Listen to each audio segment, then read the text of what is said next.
Kahit nagbigay ka na, mas magbibigay ka pa. Kahit parang said na ay tutulong ka pa. Kahit nasasaktan ka na at masasaktan ka pa, magmamahal at magmamahal ka pa. Kapatid, kapag sa kabila ng lahat ng ito, sinabi mo sa Panginoon, alright Panginoon, game on. Gawin natin ito para sa iyo, para sa iba, lalo na para sa aking pamilya. Boom! Sa isang itlap, nandoon right now yung biyaya. Nagkakaroon na ng mukha at ikaw yun sa katauhan mo na handang magsakripisyo para sa iba, lalo na para sa iba.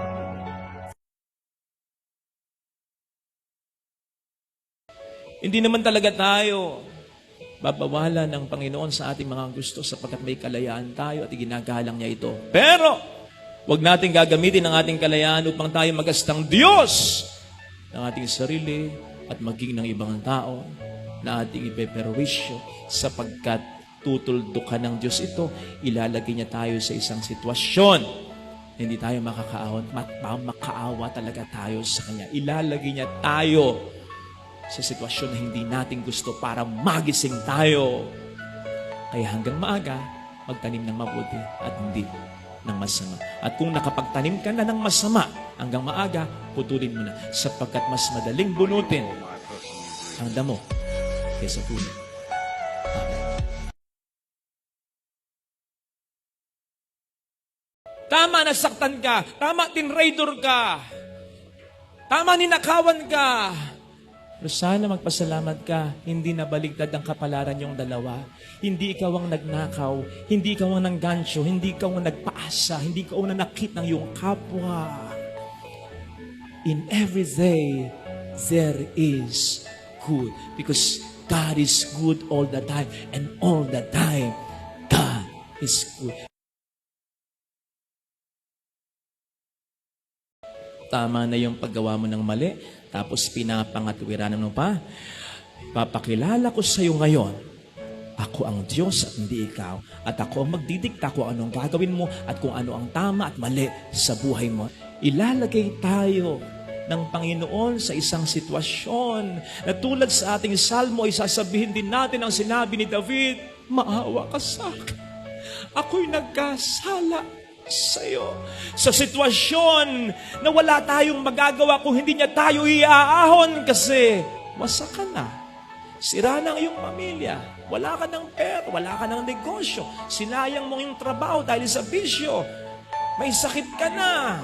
Nawala na ang mga bagay o mga tao sa iyo ay mahalaga.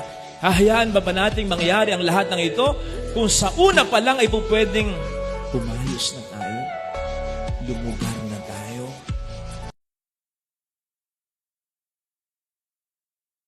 Kung ikaw yung nasa sa tama, kung ikaw yung talagang nagpapahalaga sa Diyos, kung ikaw yung talagang nagpapahalaga sa pagiging magkaibigan ninyo, sa samahan ninyo, kung ikaw yung talagang nagpapahalaga sa pamilya ninyo, stick to it. Stick to it. Huwag kang panghihinaan ng kalooban. Diyan ka lang ha, huwag kang papakabila. Kung nasa tama ka, diyan ka na lang. Huwag kang panghihinaan ng kalooban. Kahit pa patuloy na masira ang pagkakaibigan, yes, nakalulungkot yan. Kahit pa patuloy na mawasak ang inyong pamilya, yes, nakalulungkot yan. Pero ang importante, hindi ikaw, kundi ang iba ang may kasalanan. Sa ngayon, wala kang pagsisisi. Ang mahalaga, you fought until the end for unity. You fought until the end for pinakamahalaga at pinakamabuti at hindi yung para lang sa iyong sarili.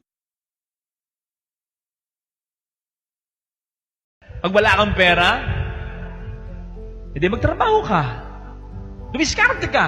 Mangutang ka, magkakapera ka. Di ba? Kaya nga sabi natin, pera lang yan. Huwag mong alalahanin yan. Kinikita yan. In other words, pera, madali lang. Money, paper only. Easy. Pero yung pagmamahal, pag kailangan mo na ang pagmamahal, abay, mahirap mag-produce yan. Kung hindi nakasanayan at kung hindi napapatunayan. Hindi mo po pwedeng sabihin sa isang tao, mahal kita eh, hindi ko lang nga ipapakita. Ah? Ang pagmamahal, para maging makatotohanan, dapat napaparamdam at napapatunayan ng matagalan. Ang tindi ng pangako, kailanman, not even once, kailanman, hindi kita pagtataksilan. Lalaki, kaya mo yon? O babae, kahit minsan, in any forms of unfaithfulness, hindi mo magagawa kahit sa isip at sa puso mo?